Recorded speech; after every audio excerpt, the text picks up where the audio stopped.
Hay quienes se levantan temprano por obligación, y hay quienes lo hacen por amor. Tomás pertenece al segundo grupo. No necesita alarma para despertarse. Su cuerpo ya está acostumbrado a la rutina de las 4:30 a.m., cuando el silencio todavía abraza la cabaña de madera que lo vio caer y lo ha visto levantarse, una y otra vez. El suelo cruje bajo sus pies descalzos. La cocina es pequeña, pero está viva. La cafetera vieja resopla como un animal cansado pero leal, y el aroma del café recién hecho empieza a llenar el aire. Es su ritual, casi sagrado. Sin decir palabra, prepara 2 loncheras con lo poco que tiene: pan con huevo, una fruta y algo dulce si doña Carmen tuvo suerte en la feria. Para Mateo e Isabela, cada detalle cuenta, y él lo sabe. Tomás no se queja. ¿Para qué? En su mundo las quejas no sirven. Lo que sirve es la acción silenciosa, constante, como cuando toma su bicicleta despintada, esa que rechina en cada pedaleada, pero nunca lo deja tirado. Antes de salir, deja a los niños con su madre, doña Carmen.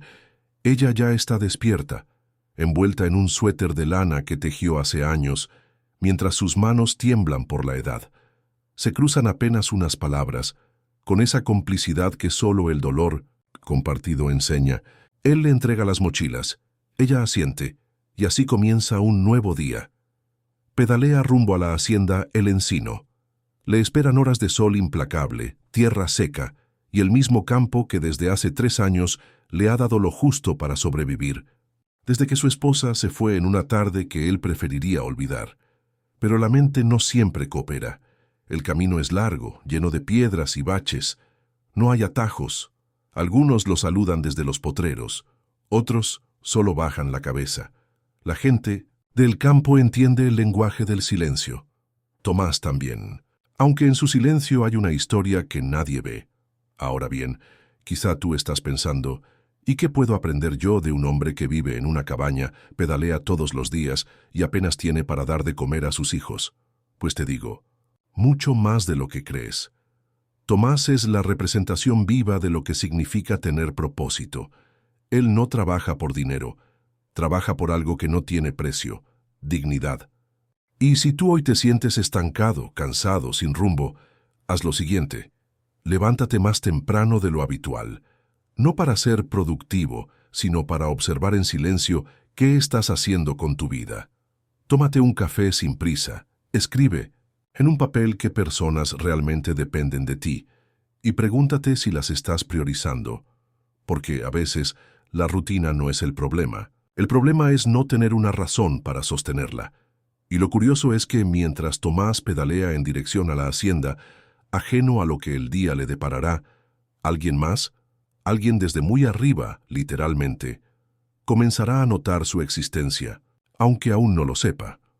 Mientras Tomás pedalea rumbo a la hacienda, a unos kilómetros de distancia, en lo alto de una colina vigilada por eucaliptos y cercas eléctricas, alguien más también comienza su día.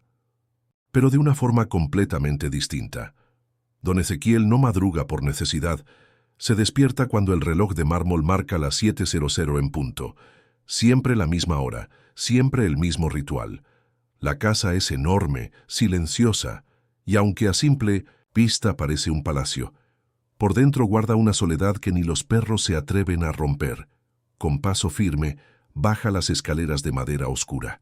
Viste siempre igual: camisa blanca, pantalón de lino y un reloj de oro que nunca mira. Lo heredó de su padre, junto con la hacienda, los campos y el peso de un apellido que todos respetan, pero que ya no inspira amor, solo distancia. Desayuna. Solo, siempre lo mismo: pan tostado, huevos revueltos y jugo de naranja. La mesa tiene espacio para 10 personas, pero nunca hay nadie más. Ni esposa, ni hijos, ni amigos. Solo él y su sombra. Los empleados lo respetan, pero no se atreven a mirarlo a los ojos. Algunos dicen que es por miedo, otros por vergüenza. ¿Vergüenza de qué? De no entender cómo un hombre con tanto puede parecer tan vacío. Dicen que hace años don Ezequiel era distinto. Sonreía, organizaba fiestas, caminaba por el pueblo como uno más. Pero todo eso cambió la noche en que su hermano menor murió en un accidente. justo cuando discutían por una herencia mal repartida. Desde entonces, se encerró en sí mismo, convirtiéndose en un fantasma con apellido y fortuna. En las paredes de su estudio cuelgan retratos antiguos, hombres serios, mujeres con mirada dura, y él, en el centro, más joven, con los ojos llenos de vida. Ahora su mirada es otra, como si cargara una culpa que nadie ha sabido nombrar, y sin embargo, hay algo que lo mantiene en pie, algo que ni él mismo comprende. Cada día, a la misma hora, camina hacia el balcón de su hacienda, observa los campos y repite en voz baja: «Aún no he terminado». Nadie sabe a qué se refiere, pero esa frase se ha convertido en una especie de mantra para él, un eco de lo que fue, o quizá de lo que espera redimir. Y hoy no será un día cualquiera, porque mientras don Ezequiel toma su segunda taza de café y contempla el horizonte, un pequeño punto en movimiento aparece entre los campos. Tomás, en su bicicleta vieja, avanzando como una hormiga que no se rinde. Por un momento los ojos del hacendado se detienen sobre él. Lo observa. No sabe su nombre, no conoce su historia, pero algo en esa figura le resulta familiar, casi como si el destino le estuviera enviando una señal. Lo que ninguno de los dos imagina es que esa conexión silenciosa está a punto de transformarlo todo, porque a veces la vida junta a las personas más distantes por una razón que solo el tiempo se atreve a revelar. No era la primera vez que don Ezequiel veía a alguien pasar por sus tierras. A veces, peones de haciendas vecinas atravesaban los caminos de tierra para cortar camino al pueblo. Otras veces, niños traviesos se aventuraban cerca de la cerca eléctrica, sin saber el peligro que eso implicaba. Pero esta vez fue diferente. Tomás pedaleaba con esfuerzo, su camiseta empapada, el rostro rojo por el sol del mediodía, y una bolsa vieja colgando del manubrio que se movía con cada bache del camino. Desde el balcón de su hacienda, don Ezequiel lo observó en silencio, como si algo dentro de él se removiera después de años de quietud, y fue ahí cuando ocurrió un leve temblor en la mano, una punzada en el pecho. Pero no era dolor, era otra cosa, una urgencia, un presentimiento. Bajó del balcón sin decir palabra, caminó hasta el garaje, donde descansaba su vieja camioneta Ford color vino, oxidada por el tiempo, pero aún fiel. Hacía años que no la conducía. Siempre dejaba esas tareas a los empleados. Pero ese día, por alguna razón que ni él mismo entendía, necesitaba hacerlo en persona. Arrancó el motor. El rugido áspero del vehículo despertó a los perros, que dormían al costado del galpón. Las aves volaron en círculos, y los trabajadores dejaron de martillar al escuchar el ruido. Algunos se asomaron, sorprendidos de ver al patrón al volante. Pero nadie preguntó nada. Don Ezequiel solo tenía una cosa clara: debía seguir a ese joven. La camioneta avanzó lentamente, evitando levantar mucho polvo. A la distancia, Tomás seguía su rumbo, ajeno a todo. Él no sabía que alguien lo observaba, mucho menos que ese alguien estaba a punto de cambiarle la vida. Mientras conducía, don Ezequiel comenzó a notar detalles: la forma en que Tomás esquivaba los charcos sin perder velocidad, cómo acomodaba la bolsa cada vez que se ladeaba, y sobre todo, la mirada decidida, esa que solo tienen quienes cargan con algo más pesado que una mochila. Un motivo: el camino. Serpenteaba entre campos secos y árboles torcidos por el viento. A cada kilómetro, Ezequiel se convencía más de que aquello no era casualidad. Ese joven no era un simple viajero. No, había algo en su andar, en su lucha silenciosa contra el polvo y el calor, que lo inquietaba profundamente. Fue entonces cuando los recuerdos lo atacaron, un joven muy parecido años atrás, cruzando esos mismos caminos.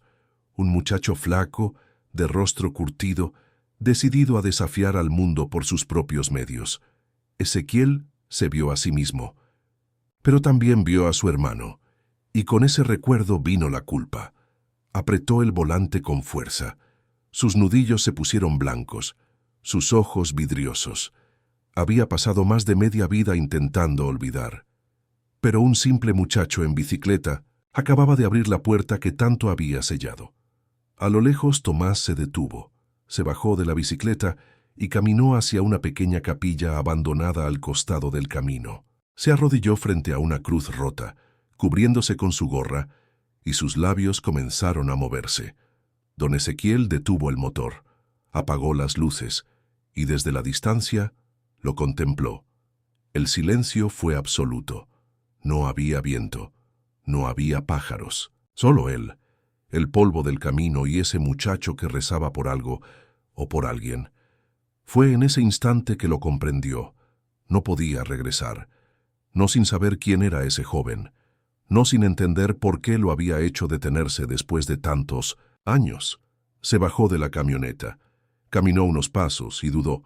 No sabía cómo acercarse, no sabía si debía hacerlo. Pero cuando Tomás se levantó y sus miradas se cruzaron por primera vez, algo sucedió. No dijeron nada, solo se observaron. Unos segundos eternos en los que ambos supieron, en lo más profundo, que sus caminos estaban unidos, aunque todavía no sabían por qué. Tomás montó su bicicleta otra vez y siguió su camino. Ezequiel regresó a su camioneta, pero esta vez no como un observador. Ahora era parte de la historia. El sonido del motor parecía retumbar dentro del pecho de Ezequiel. Con cada kilómetro recorrido, algo dentro de él se deshacía lentamente. No era solo el polvo del camino que se adhería a la carrocería oxidada, era el polvo de sus propios recuerdos, que ahora se levantaban violentamente después de años de silencio. Siguió a Tomás hasta el pueblo. Lo vio detenerse en la antigua terminal de autobuses, donde apenas quedaban 2 bancos de madera carcomidos y un techo de chapa que chirriaba con el viento. El muchacho dejó su bicicleta al costado, se sentó con la mochila en los pies y sacó un papel doblado. Lo miró largo rato, como si cada pliegue contuviera un secreto, una herida. Ezequiel se estacionó lejos. No quería asustarlo. No aún. Apagó el motor y se quedó ahí, con las manos en el volante observando. Los ojos del joven estaban perdidos en el papel. Parecía estar leyendo una y otra vez la misma línea. Y luego, como si le pesara el mundo, se echó hacia atrás y cerró los ojos. El sol caía sobre su rostro polvoriento y por un momento pareció dormirse. Pero Ezequiel no podía descansar, porque ahora sabía algo. Había reconocido el rostro. No, al principio. Cuando lo vio pasar frente a su hacienda, solo pensó que era alguien común, un forastero más. Pero cuando lo vio de cerca, cuando lo miró a los ojos, el pasado lo golpeó como un látigo. Aquel joven tenía la misma mirada que su hermano Julián, el menor, el rebelde, el que escapó del rancho en plena madrugada para vivir una vida libre, sin campos, sin cosechas, sin límites. Ezequiel lo había juzgado, lo había maldecido, y nunca más volvió a saber de él. Hasta que una carta llegó, 20 años después, una carta que no tuvo el valor de abrir. Solo la metió en una caja de madera y la guardó en el rincón más oscuro de su oficina. Y con ella guardó también los remordimientos, las preguntas y la verdad. Ahora, mirando a Tomás, entendía todo. Esa carta tenía que haberla leído. Bajó de la camioneta con el corazón latiendo como un tambor desbocado. Caminó hacia la terminal con pasos pesados, como si cada uno fuera una confesión que arrastraba. Y cuando estuvo a solo unos metros, la voz del joven lo detuvo. ¿Por qué me sigue? Ezequiel se congeló. Tomás seguía con los ojos cerrados, pero su voz era firme. No asustada, no temerosa, simplemente firme. No te estoy siguiendo, mintió el viejo. Solo pasaba por aquí. Tomás abrió los ojos lentamente y lo miró. Y en ese cruce de miradas, todo fue evidente. Usted me ha estado siguiendo. Desde el camino rural, dijo. Lo vi detrás de mí en la camioneta. Se detuvo cuando yo me detuve, y ahora está aquí. Silencio. Ezequiel bajó la mirada. Tragó saliva. Y por primera vez en años, dijo la verdad. Creo que te conozco, Tomás. Frunció el ceño. ¿Cómo? Creo que sé quién eres, no quién fue tu padre. El joven se levantó desconcertado. Sus manos temblaban, pero no retrocedió. ¿Qué sabe de mi padre? Ezequiel respiró hondo. Hace muchos años tuve un hermano. Julián. Se fue sin decir nada. Yo lo rechacé. No quise saber más de él, y cuando intentó volver a comunicarse, yo no lo permití. Tomás abrió los ojos, incrédulo. ¿Usted es hermano de Julián? Ezequiel asintió lentamente. El joven sacó del bolsillo una fotografía. Era antigua, descolorida, rota por los bordes. En ella, 2 niños abrazados frente a una casa de madera.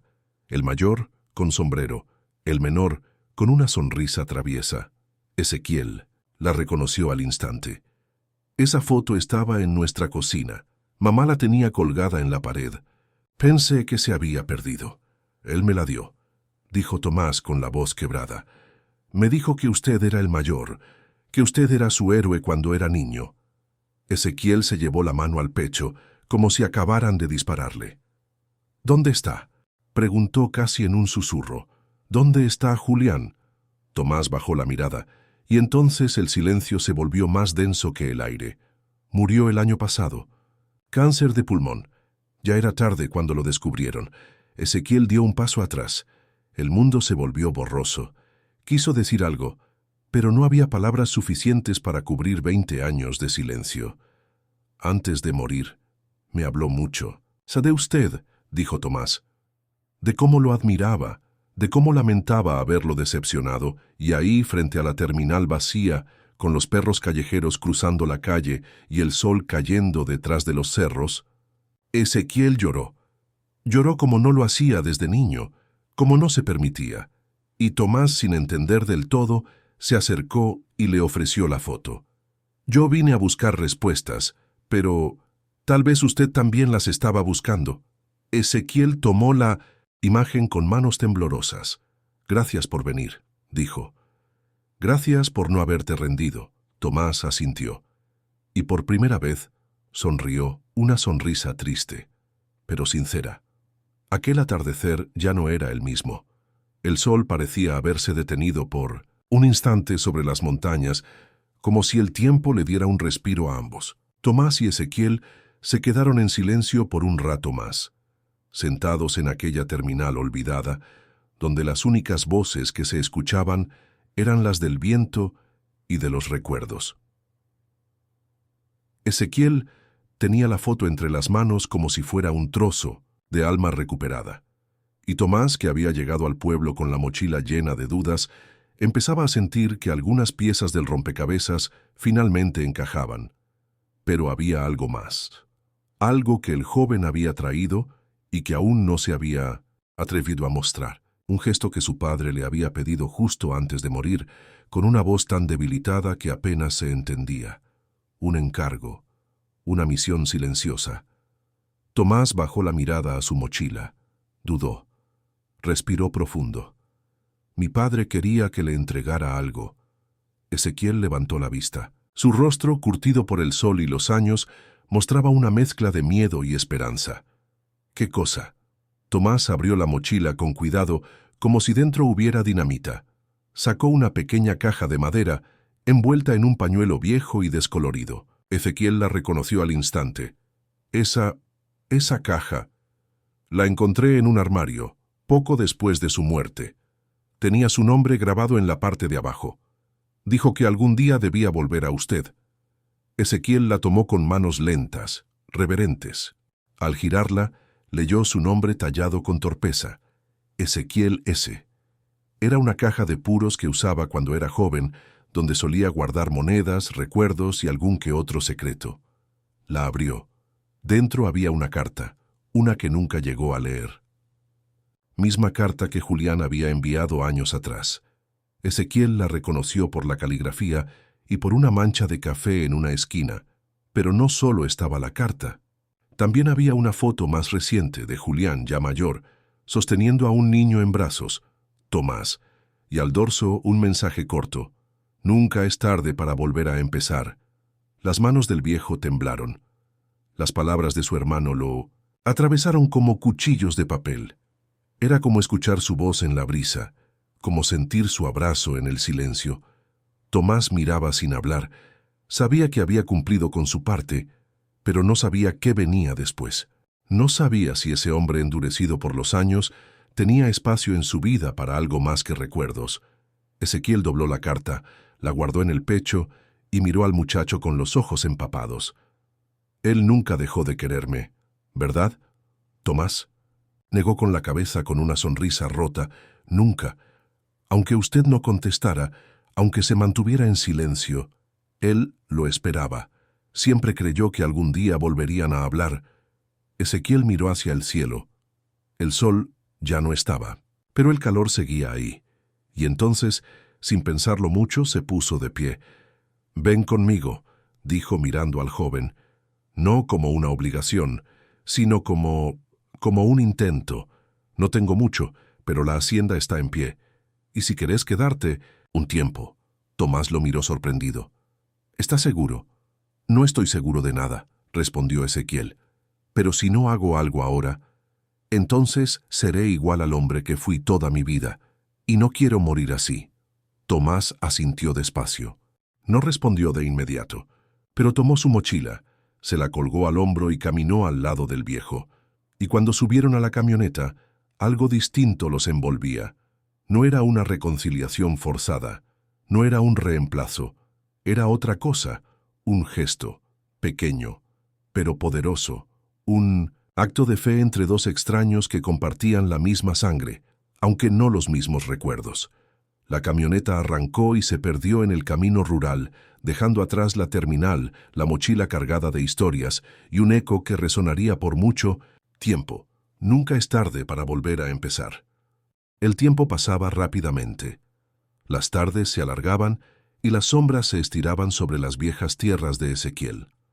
Tomás, en su nueva vida al lado del hombre que había sido su padre biológico, comenzaba a familiarizarse con la rutina. La granja, aunque en su mayor parte olvidada, florecía nuevamente bajo la mirada de los dos hombres. Era el renacimiento de un sueño, el despertar de una historia que parecía perdida en las memorias del olvido.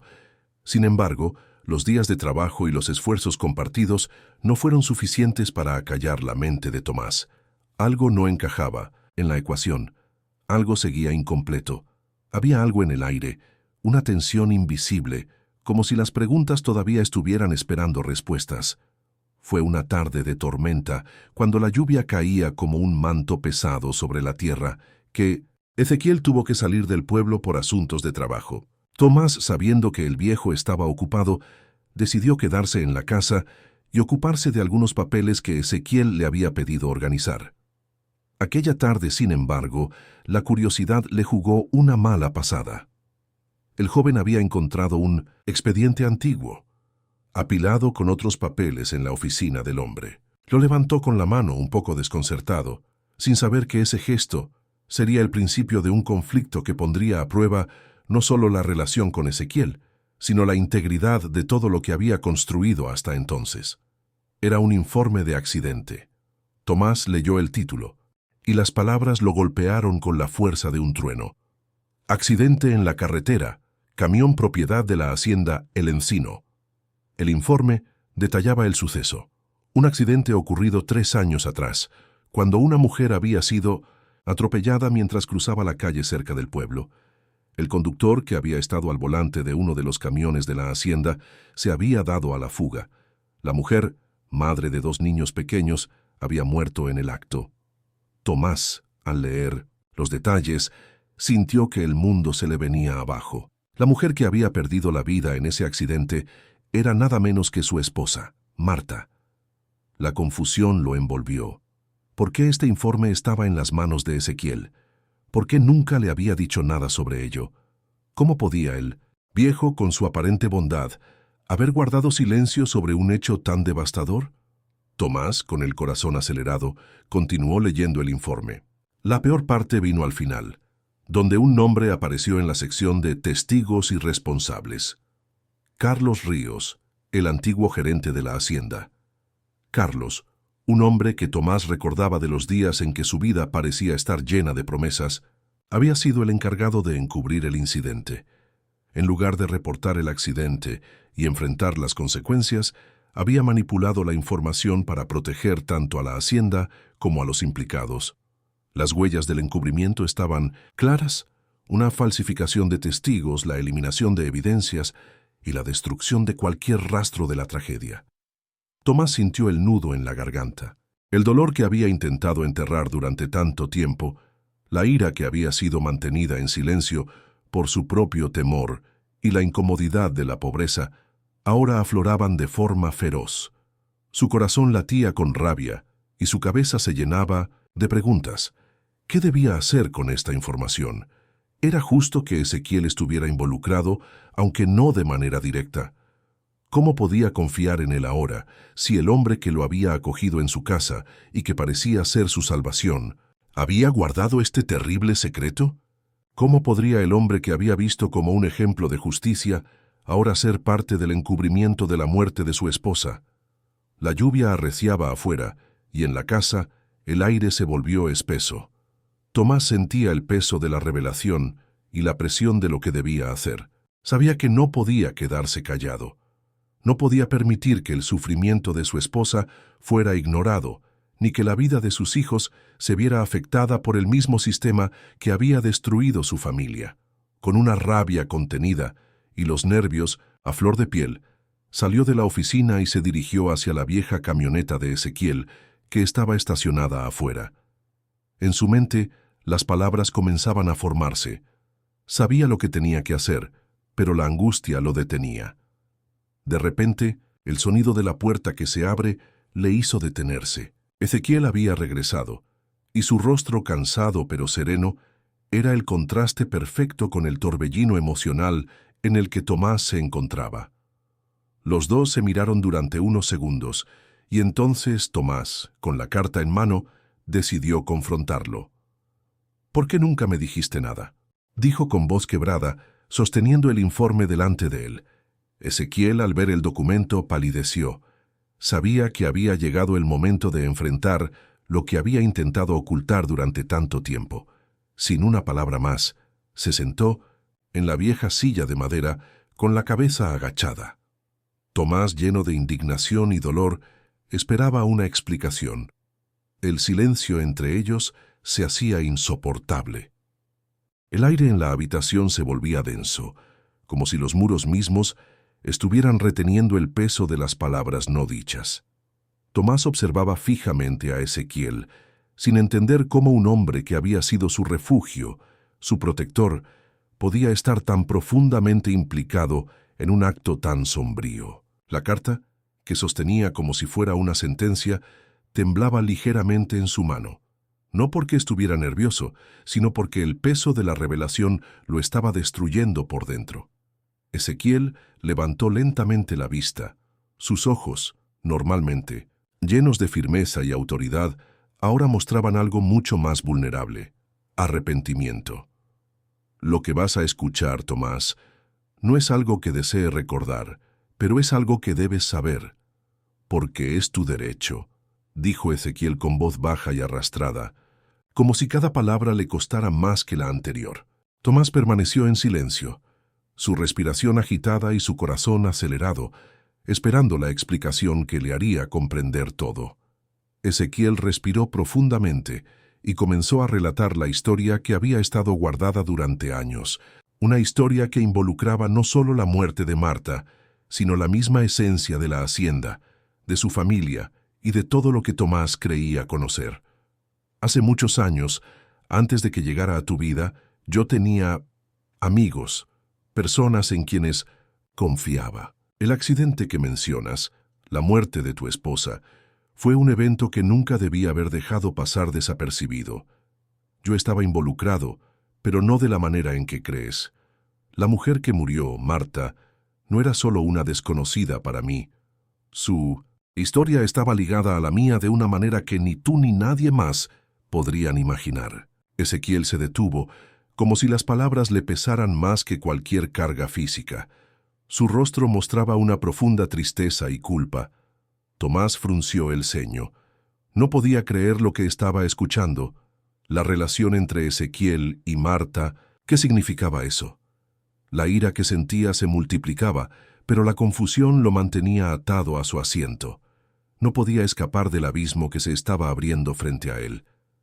Marta no solo era la esposa del hombre que conducía el camión. Esa noche, continuó Ezequiel, su voz quebrándose, ella también fue mi hija. Tuve una relación con su madre mucho antes de que nacieras tú. Una relación que terminó de la peor manera y que nos separó para siempre. Mi hija fue criada por su madre y yo no pude estar allí para verla crecer ni para protegerla de lo que le pasó. El hombre que tú conoces como responsable del accidente, Carlos Ríos, era un viejo amigo mío, un hombre que hizo lo que pudo para tapar lo que había sucedido esa noche.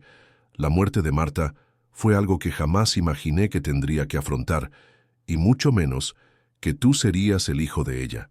Pero en este momento no te puedo mentir más.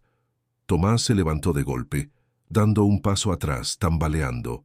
La revelación lo había golpeado como un puño. No solo había perdido a su esposa, sino que ahora entendía que su vida había estado marcada por una mentira, por una falta de acción, por una omisión que nunca habría imaginado. ¿Qué estás diciendo?, gritó, la rabia invadiendo su cuerpo. No podía procesar lo que acababa de escuchar. La figura de Ezequiel, su protector, el hombre que había salvado su vida, se desmoronaba ante sus ojos. Ahora todo se sentía como un cruel espejismo. Ezequiel, con el rostro marcado por años de sufrimiento, no se movió. Sabía que Tomás necesitaba entender, pero también comprendía que las palabras eran solo un consuelo insuficiente ante el dolor profundo que su descubrimiento había causado. Cada lágrima que caía en los ojos de su hijo, aunque no lo mostrara, le desgarraba el alma. Lo que tú crees que era un hogar seguro, Tomás, es más complejo de lo que puedo explicarte. En un solo momento, cada acción que tomé fue influenciada por un pasado que nunca quise que vivieras. Cuando llegaste aquí, cuando acepté cuidar de ti, fue porque necesitaba enmendar los errores que cometí.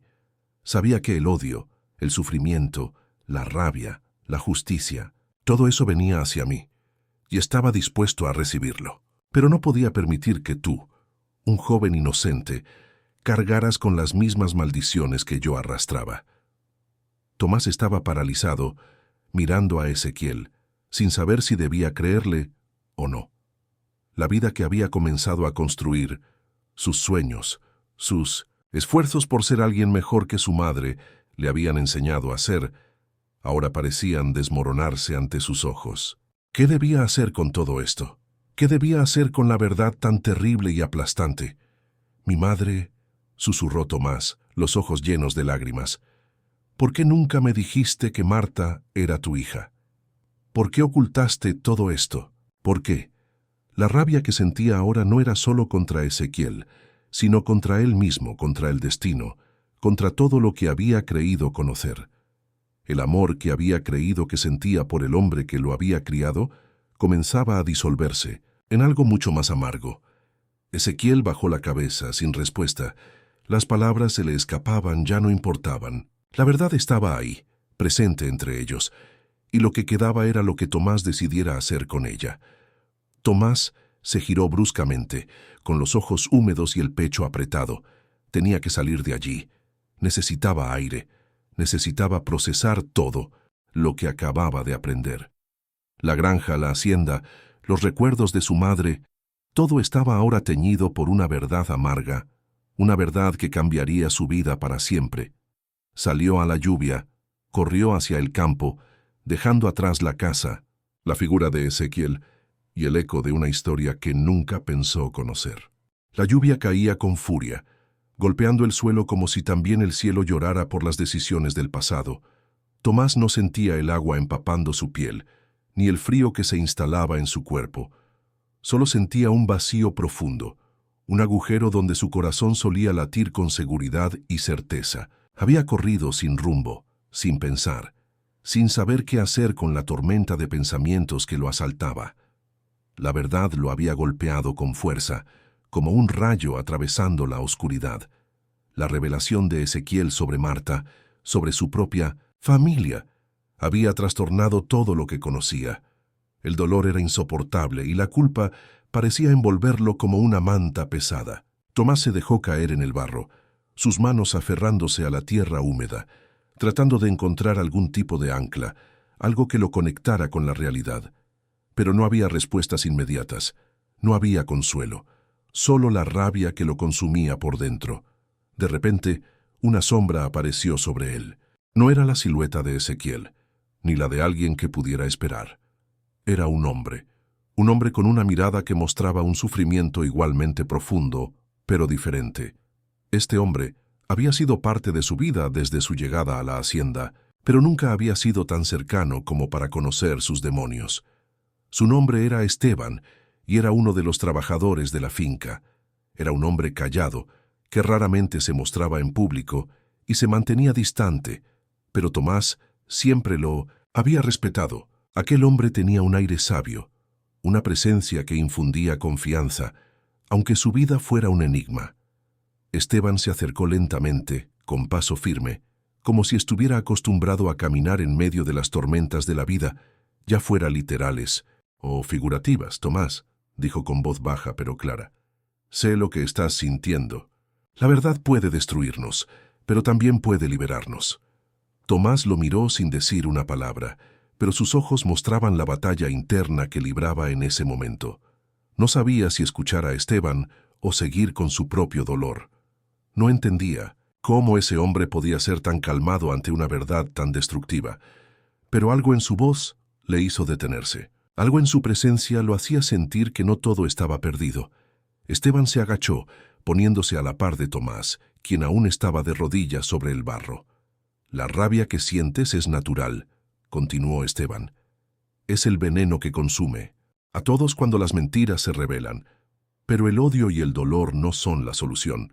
La redención, Tomás, no llega a través de la venganza ni del rencor. Llega cuando uno decide, por fin, perdonar. Perdónate a ti mismo primero, y luego, si es posible, perdona a los demás. Tomás sintió un nudo en la garganta. ¿Perdonar?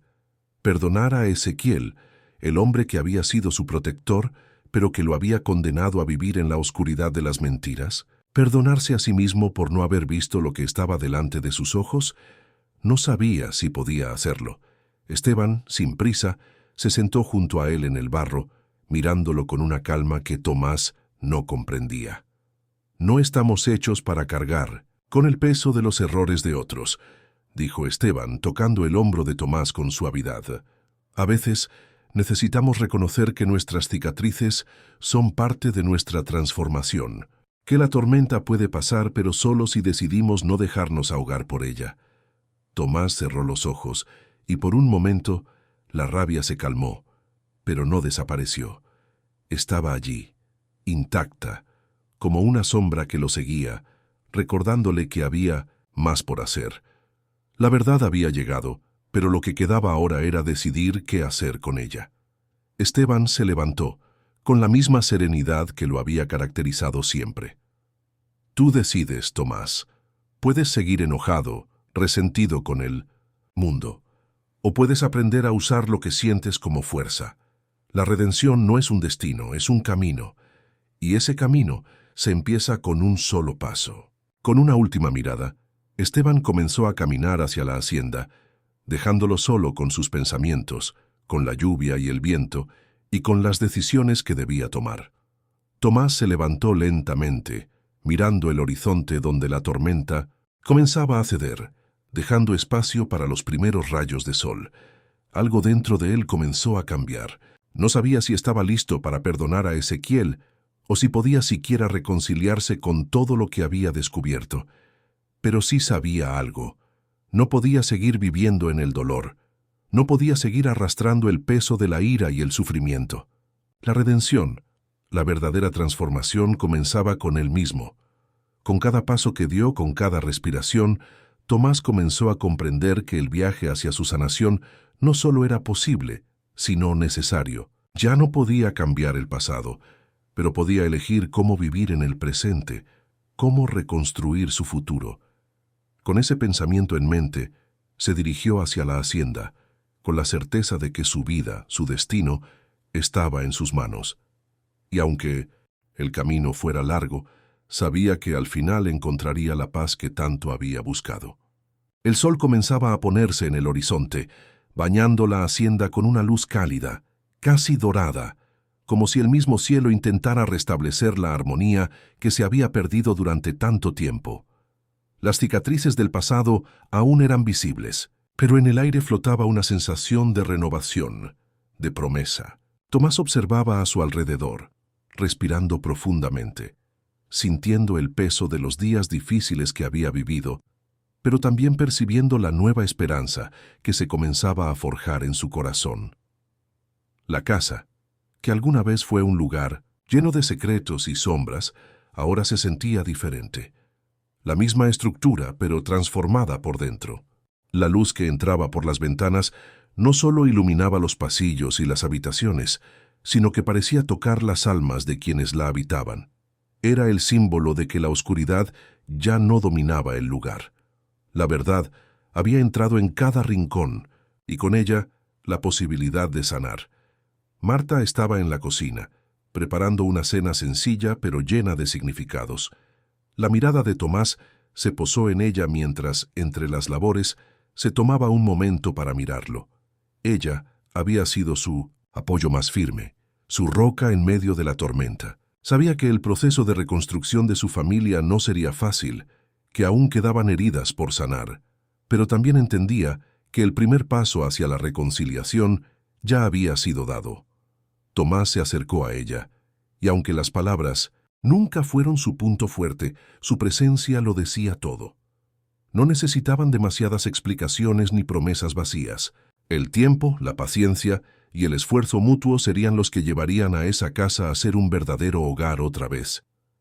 «Estoy orgullosa de ti, Tomás», dijo Marta, su voz suave, pero llena de una sabiduría que solo se logra con los años y la experiencia. No ha sido fácil, pero nos has mostrado que el camino hacia la redención no siempre es claro. A veces, la única manera de sanar es enfrentando las verdades más dolorosas. Tomás la miró fijamente, agradeciendo sus palabras, pero sabiendo que no había alcanzado la paz solo gracias a ellas. Era un trabajo continuo, un proceso que requería dedicación y, lo más importante, amor. El amor que compartían, el amor que por tanto tiempo estuvo eclipsado por el miedo, la mentira y el resentimiento.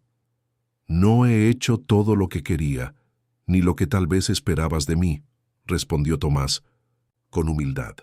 «Pero estoy dispuesto a hacer lo que sea necesario, a aprender, a volver a empezar». Marta asintió, sabiendo que esas palabras eran lo más importante que Tomás podía ofrecerle. El reconocimiento de sus fallos, la disposición de cambiar, la valentía de reconstruir lo que había estado roto durante tanto tiempo.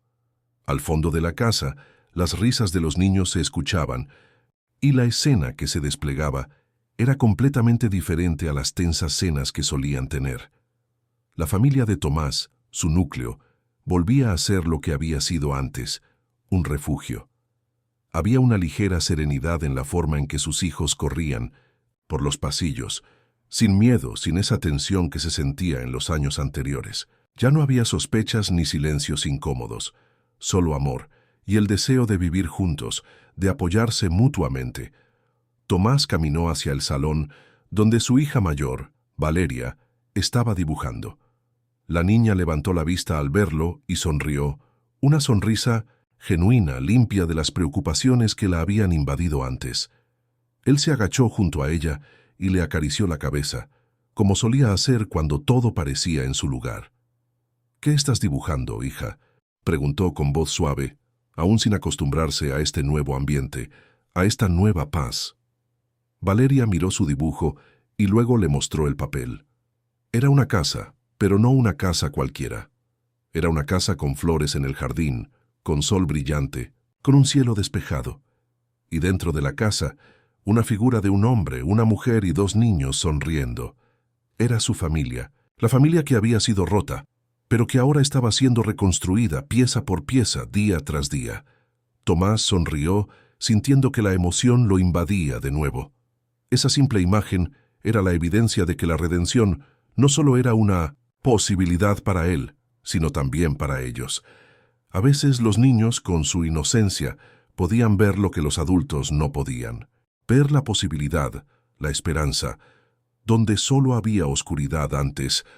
Ezequiel entró en la sala en ese momento, con una expresión diferente.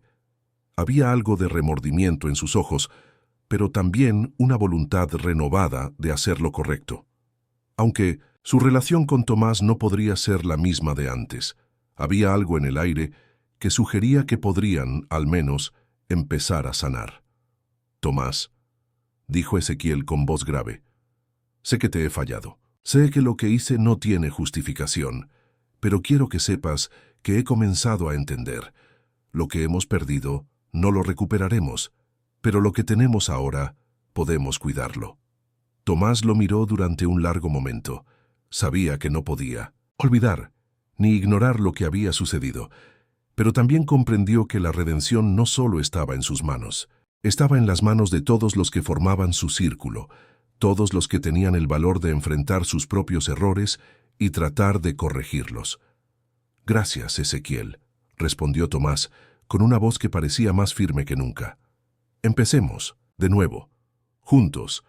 Así, en esa casa que alguna vez fue símbolo de la mentira y el sufrimiento, la familia de Tomás comenzó un nuevo capítulo. Un capítulo donde, a pesar de las sombras del pasado, había espacio para el perdón, la aceptación y la verdadera reconstrucción. No sabían lo que el futuro les deparaba, pero sí sabían que mientras estuvieran juntos, siempre habría un camino hacia la luz.